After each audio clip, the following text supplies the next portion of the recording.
जब भी एंटीनेटलिस्ट लोग कहते हैं कि बच्चे पैदा नहीं करने चाहिए, तो कुछ लोग कहते हैं कि अगर सभी मनुष्य बच्चे पैदा नहीं करेंगे तो मानव प्रजाति खत्म हो जाएगी और दुनिया भी खत्म हो जाएगी। उन लोगों को पता होना चाहिए, अगर मनुष्य इस पृथ्वी से विलुप्त होता है तो पृथ्वी के पारिस्थितिकी तंत्र यानी इकोसिस्टम पर उसका कोई विपरीत प्रभाव नहीं पड़ेगा।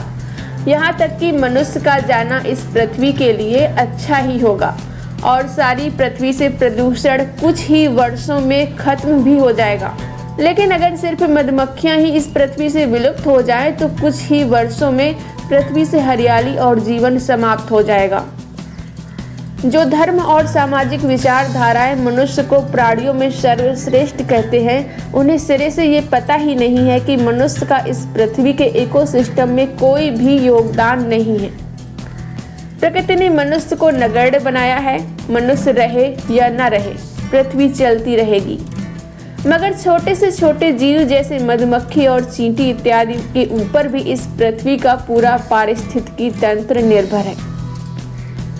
मनुष्यों को बस एक चीज आती है, कथाएं लिखना, ग्रंथ लिखना, अपने समाज, अपने नस्लों की बड़ाई लिखना, इतिहास, गौरव गाथाएं लिखना।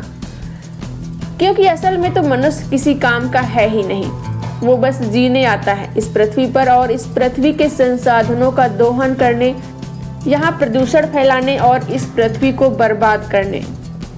इसलिए इस भ्रम में न रहिए कि आप प्रकृति के चहेते हैं। प्रकृति में आपका कोई भी मूल्य नहीं है। प्रकृति ने इंसानों को मूल्य रहित इसलिए रखा है कि वो जब चाहे आपको पूरी तरह से पृथ्वी से समाप्त कर दे और उसका कुछ न बिगड़े। हम और आप बस एक प्रायोगिक जीव हैं, इससे ज़्यादा कुछ नहीं। हमारी औकात मधुमक्खी जितनी भी नहीं है।